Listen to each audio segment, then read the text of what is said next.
Assalamualaikum warahmatullahi wabarakatuh.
Alhamdulillahilladzi arsala rasulahu liyukhrijan nasa minadh dhulumati ilan nur wa liyahdiyahum ila siratal العزيز الحميد صراط الله الذي له ما في السماوات وما في الأرض أشهد أن لا إله إلا الله وحده لا شريك له وأشهد أن سيدنا محمدا عبده ورسوله لا نبي بعده اللهم صل وسلم وبارك على سيدنا محمد مفتاح باب رحمة الله عدد ما في علم الله صلاة وسلاما دائمين بدوام ملك الله وعلى آله وصحبه وسلم فقال الله تعالى في القرآن الكريم أعوذ بالله من الشيطان الرجيم بسم الله الرحمن الرحيم يا أيها الذين آمنوا اتقوا الله حق تقاته ولا تموتن إلا وأنتم مسلمون إن الله وملائكته يصلون على النبي يا أيها الذين آمنوا صلوا عليه وسلموا تسليما صدق الله العظيم وصدق النبي صلى الله عليه وسلم. Hadirin jamaah sidang Jumat rahimakumullah. Dari atas mimbar yang penuh dengan kemuliaan ini, di masjid yang penuh dengan keberkahan ini, khatib berwasiat khususnya kepada diri khatib pribadi dan kepada para jamaah Jumat umumnya untuk senantiasa meningkatkan keimanan dan ketakwaan kita kepada Allah Subhanahu wa taala. Takwa bimakna imtithali awamirillah wa tijtinabina wahihi fi sirri wal alan. Takwa dalam arti patuh, taat dan tunduk pada perintah Allah Subhanahu wa taala dan menjauhi segala larangan Allah Subhanahu wa taala baik ketika sendiri maupun dalam keadaan di depan halayak umum. Hadirin jamaah sidang Jumat rahimakumullah. Khatib memakai teks khutbah dikarenakan teks khutbah ini sangat penting meskipun seorang khatib hafal tentang apa yang akan disampaikannya, tetapi harus diingat bahwa apa yang akan disampaikan hari ini harus dipertanggungjawabkan di akhirat nanti. Oleh karena itu seorang khatib penting untuk memegang suatu teks agar tidak lari kemana-mana. Maka dari itu marilah dalam kesempatan yang baik ini kita koreksi diri kita sadari dari mana kita asalnya dan kemana nanti kita akan kembali. Mari kita ikuti wasiat yang telah diberikan oleh Allah Subhanahu wa taala dalam Al-Qur'an. Laqad khalaqnal insana min sulalatin min tin.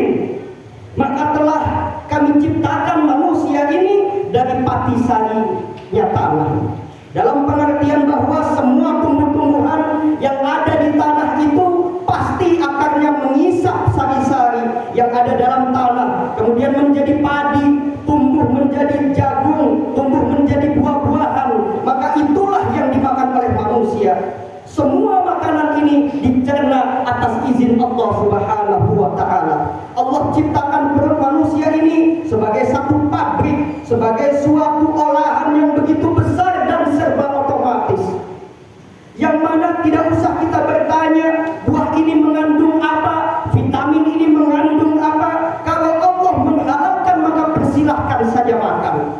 Maka setelah dihancurkan oleh gigi, kemudian masuk ke perut kita, dicerna perut kita dapat memproduksi pertama yaitu vitamin yang dibutuhkan oleh manusia, mulai dari vitamin A, B, C, D dan seterusnya. Dan vitamin ini dibutuhkan oleh tubuh kita agar sehat. Maka oleh sebab itu makanlah makanan yang halal agar darah kita beredar di tubuh kita itu darah yang bersih, bukan darah yang kotor. Kalau makanan yang manusia dari makanan yang dihasilkan oleh perbuatan-perbuatan yang tidak benar, perbuatan-perbuatan yang haram, maka beredar di tubuhnya adalah darah yang haram, sehingga mengalir pada panca inderanya menjadi rusak, menjadi kotor karena perbuatannya.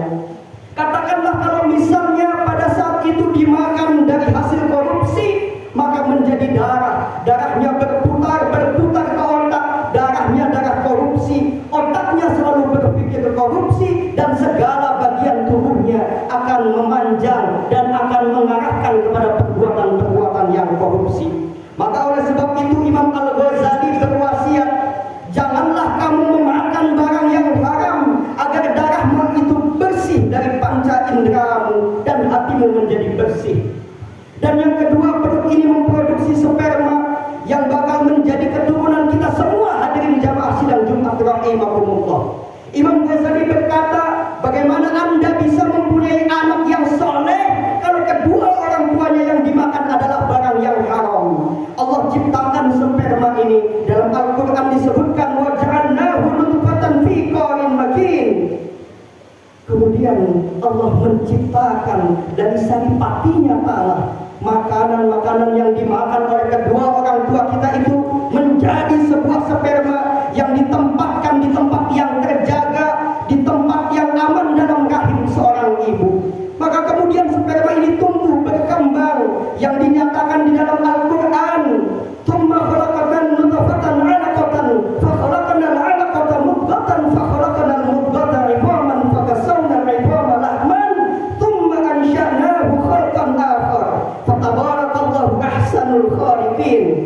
Kemudian sperma yang ada di dalam rahim itu sekian minggu berubah menjadi segumpal darah. Setelah seminggu berubah menjadi segumpal daging, dan setelah sekian minggu berubah menjadi kerangka tulang yang dibungkus oleh daging, dan setelah 4 bulan Allah ciptakan makhluk yang menuju kepada bentuk manusia yang sempurna. Ada kaki, ada tangan, ada kepala. Itulah proses manusia, dan ayat ini hadirin sekalian mengagumkan dunia ilmiah. Seorang ahli kandungan hadirin sekalian di Amerika Serikat bernama Profesor Dr. Ed Elmore kagum dengan ayat ini. Dari mana Pak Muhammad bisa tahu tentang perkembangan seorang sperma, seorang janin yang dalam rahim seorang ibu? Sementara pada waktu itu tidak ada alat ronsen, tidak ada alat USG dan lain-lainnya. Dari mana Pak Muhammad bisa tahu ini? Dan sesuai dengan perkembangan ilmu pengetahuan modern tentang janin, ini yang mengagumkan dunia, yang menjadikan diantaranya mereka yakin bahwa Al-Quran itu bukan dari Nabi Muhammad, tapi Al-Quran itu merupakan firman-firman yang langsung datang dari Allah Subhanahu wa Ta'ala. Sebab pengetahuan di abad 7 tentu tidak mungkin untuk mengenal perkembangan sperma dari rahim ibu, tetapi Al-Quran yang 1400 tahun yang lalu sudah menerangkan tentang sperma di rahim seorang ibu. Lengkap 9 bulan dan lahirlah ke dunia ini. Kemudian Allah memberikan segala macam kenikmatan, tetapi manusia sering lupa dengan kulitnya. Dan setelah lahir, tumbuh, mereka berkembang. Ada yang bergerak di bidang bisnis sehingga menjadi konglomerat, ada yang bergerak di bidang politik sehingga menjadi seorang pejabat, ada yang bergerak di bidang pertanian sehingga menjadi mereka memiliki ribuan hektar perkebunan, dan ada yang bergerak di bidang industri yang mereka memiliki puluhan pabrik. Kemudian mereka tidak beriman, kemudian mereka ada yang tidak beriman dan menjadi sombong. Dia bangga dengan kedudukan, dengan jabatan yang dia peroleh. Dia bangga dan dia sombong dengan kekayaan yang diperolehnya. Dia bangga dan sombong dengan ilmu pengetahuan yang diperoleh, mendapat gelar profesor, doktor, dan lain sebagainya. Mereka sombong dengan pertaniannya, dengan perkebunannya. Itu seluruhnya diibaratkan kacang yang lupa dengan kulitnya. Dia lupa bahwa semua manusia yang diberikan oleh Allah itu kenikmatan itu datangnya sebagai sebuah ujian. Semua kenikmatan-kenikmatan yang diberikan oleh Allah, Allah nyatakan di dalam Al-Quran, "Tsumma latus'alunna yawma idzin 'anil na'im." Nanti kalian akan ditanya, akan dimintai pertanggungan jawab atas segala nikmat-nikmat yang Allah berikan kepadamu. Kau diberikan nikmat panca indera yang lengkap. Jangan kau enak-enak mempunyai mata, mempunyai telinga, mempunyai tangan, mempunyai kaki, dan lain-lain sebagainya. Semuanya itu nanti akan dimintai pertanggungjawaban oleh Allah Subhanahu wa Ta'ala. Kemana mata kau pergunakan? Kemana telinga kau pergunakan? Kemana lidahmu kau pergunakan? Semuanya akan dipertanggungjawabkan. sam'a wal basar wal fu'ad kullu ulaika kana anhu mas'ula. Sesungguhnya pendengaran, penglihatan, semuanya itu nanti akan dimintai pertanggungjawaban oleh Allah Subhanahu wa taala pada hari kiamat nanti. Maka hendaknya nikmat-nikmat yang diberikan oleh Allah ini kita kembalikan untuk mencari keridhaan Allah Subhanahu wa taala. Yang bergerak di bidang politik menjadi seorang pejabat pemerintah, syukurilah jabatannya untuk menegakkan kebenaran, menegakkan keadilan, untuk mensejahterakan rakyatnya, dan carilah kedudukan dan jabatan itu untuk meraih keridhaan Allah Subhanahu wa taala. Jangan sebaliknya, justru kedudukan dan jabatan itu hanya dipergunakan untuk kepentingan pribadinya, untuk menipu rakyat dan mengumpulkan kekayaan. Na'udzubillah min dzalik. Orang yang oleh Allah dikasih nikmat di dalam bidang bisnis sehingga menjadi konglomerat, menjadi orang kaya, carilah dengan harta kekayaan itu keridhaan oleh Allah Subhanahu wa taala. Dengan kekayaan dia bisa melawan hukum Allah, dengan kekayaan dia bisa berfoya-foya, main judi, mabuk-mabukan, main perempuan, melampiaskan hawa nafsunya. Maka hendaknya kau sadar kekayaanmu itu untuk mencari keridhaan Allah Subhanahu wa taala. Lihat fakir miskin, janda miskin, kaum du'afa dan lain sebagainya. Yang kebetulan oleh Allah diberikan nikmat ilmu. Ilmu bukan untuk sombong, untuk digelarkan, untuk dipajang gelarnya, tetapi sadarilah bahwa dengan ilmu yang kau cari itu, carilah keridhaan Allah Subhanahu wa taala. Perangi kebodohan, perangi kemiskinan agar seluruh rakyat Indonesia ini menjadi rakyat yang cerdas. Dengan kecerdasan ilmu yang dimiliki, dia tidak mungkin menipu dan ditipu. Maka bagi orang yang berilmu, syukurilah ilmunya untuk mencari keridhaan Allah. Perangi kemiskinan dan perangi kebodohan. Jangan nikmat-nikmat ini kau banggakan untuk kesombongan. Maka Allah peringatkan, "Tsumma innakum ba'da dzalika lamayitun." Apa kata Allah Subhanahu wa taala? Kemudian sesungguhnya kalian setelah hidup di dunia itu nanti akan menjadi seorang mayit, akan kembali kepada Allah Subhanahu wa taala. Dan Rasulullah sallallahu alaihi wasallam bersabda di dalam sebuah hadisnya, "Kafamautul wal idam." Cukuplah mati itu sebagai penasehat. Penasehat yang paling tepat adalah kematian. Mari kita sadari, yang bergerak di bidang politik, menjadi menteri, menjadi gubernur, menjadi presiden, kalau malaikat Israel sudah datang mencabut nyawanya, maka tidak bisa dimaju mundurkan lagi. Hai RI 1, hai menteri, hai gubernur, permainanmu sudah selesai. Apa yang kau banggakan saat itu? Kau akan membanggakan jabatanmu? Tidak ada yang dapat kau banggakan ketika itu. Orang yang kaya, yang memiliki harta bermiliar-miliar, memiliki harta bertriliun-triliun, menjadi konglomerat, ketika mati maka tidak ada bedanya dengan kuli bangunan, sama-sama dikubur di dalam tanah, dan semua permainan saat itu sudah selesai. Yang bermain di bidang politik, pernahkah kau menfitnah orang? Pernahkah kau sikut kiri kanan? Pernahkah kau tendang kiri kanan agar kau menjadi naik, agar kau menjadi berdiri sendiri? Ingat, semuanya itu dipertanggungjawabkan di hadapan Allah Subhanahu wa taala. Orang kaya pun dimintai pertanggungjawaban jawab. Dari mana kekayaannya datang? Setelah kau kaya, kemana hartamu kau pergunakan? Tsumma innakum ba'da dzalika lamayitun. Setelah kalian hidup enak berfoya-foya, semau-maunya, setelah itu kau pasti akan menjadi seorang mayit. Yang menjadi menteri bisa menjadi mayit, yang menjadi profesor doktor menjadi mayit. Seorang profesor doktor kalau sudah meninggal dunia, maka juga tidak ada bedanya dengan kuli bangunan, semuanya dikubur di dalam sebuah tanah. Tidak ada bedanya kecuali amal solehnya yang dapat dibanggakan. Oleh sebab itu, kita boleh mencintai harta kita, boleh mencintai keluarga, boleh kita mencintai jabatan, tetapi yang paling pantas kita cintai adalah amal soleh. Jadikan semua itu ladang sebagai jalan kita untuk mengharapkan jalan kita membantu agamanya Allah Subhanahu wa taala, untuk membela engkau di liang kubur nanti.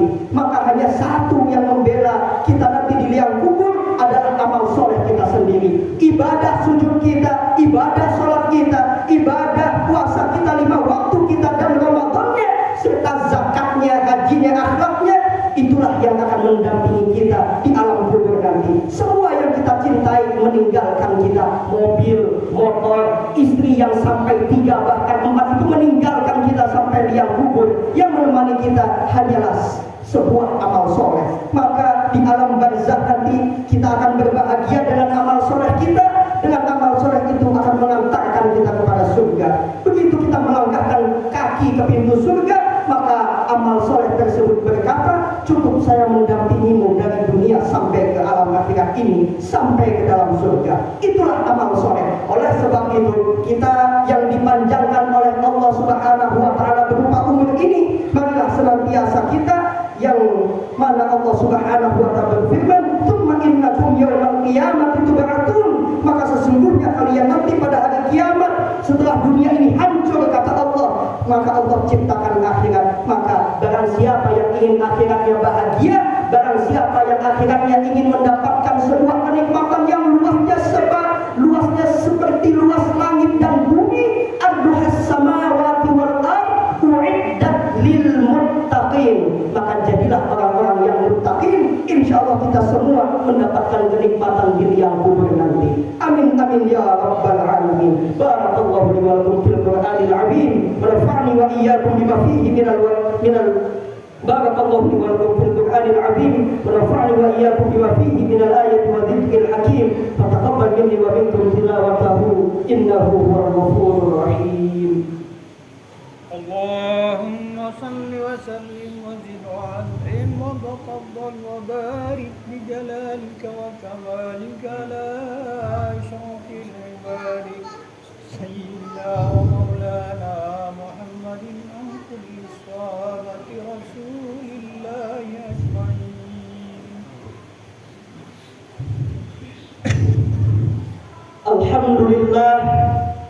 Alhamdulillahi rabbil alamin. وبه نستعين على أمور الدنيا والدين والصلاة والسلام على أشرف الأنبياء والمرسلين وعلى آله وأصحابه أجمعين. أشهد أن لا إله إلا الله وحده لا شريك له وأشهد أن سيدنا محمدا عبده ورسوله لا نبي بعده. اللهم صل وسلم وبارك على سيدنا محمد وعلى آله وصحبه وسلم. فقال الله تعالى في القرآن العظيم: أعوذ بالله من الشيطان الرجيم. بسم الله الرحمن الرحيم. يا أيها الذين آمنوا اتقوا الله حق تقاته ولا تموتن إلا وأنتم مسلمون. إن الله وملائكته يصلون على النبي يا أيها الذين آمنوا صلوا عليه وسلموا تسليما. Hadirin jemaah sidang Jumat rahimakumullah. Di khutbah kedua ini, marilah senantiasa kita berdoa kepada Allah Subhanahu wa Ta'ala agar sekiranya apa yang menjadi cobaan, menjadi ujian, menjadi sebuah musibah yang sampai saat ini kita hadapi, Allah Subhanahu wa Ta'ala berikan jalan keluar bagi orang-orang yang beriman, yaitu bagi orang-orang Islam. Hadirin jamaah sidang Jumat rahimakumullah. Mudah-mudahan pada khutbah kedua ini doa kita diijabah oleh Allah Subhanahu wa Ta'ala.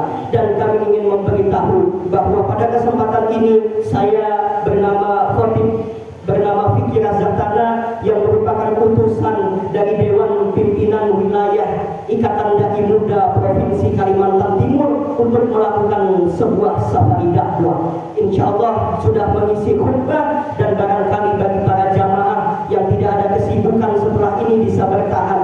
InsyaAllah ada sekitar 7 mungkin sampai 10 menit. InsyaAllah kami akan menyampaikan sebuah tausiah dan tujuan kami melakukan safari dakwah ini. Bismillahirrahmanirrahim. Allahumma ghfir lil muslimina wal muslimat wal mu'minina wal mu'minat al ahya'i minhum wal amwat innaka sami'un qaribun mujibud da'wat wa ya qadiyal hajat. Allahumma ya ghaniyu ya hamid ya mubdi'u ya mu'in ya rahim ya wadud ahdina bihalalika wa haramika wa bi ta'atika an ma'siyatika wa bi fadlika an ma'siwa. Rabbana atina fid dunya hasanah wa fil akhirati hasanah wa qina عذاب النار. عباد الله إن الله يأمر بالعدل والإحسان وإيتاء ذي القربى وينهى عن الفحشاء والمنكر والبغي يعظكم لعلكم تذكرون. أقيموا الصلاة.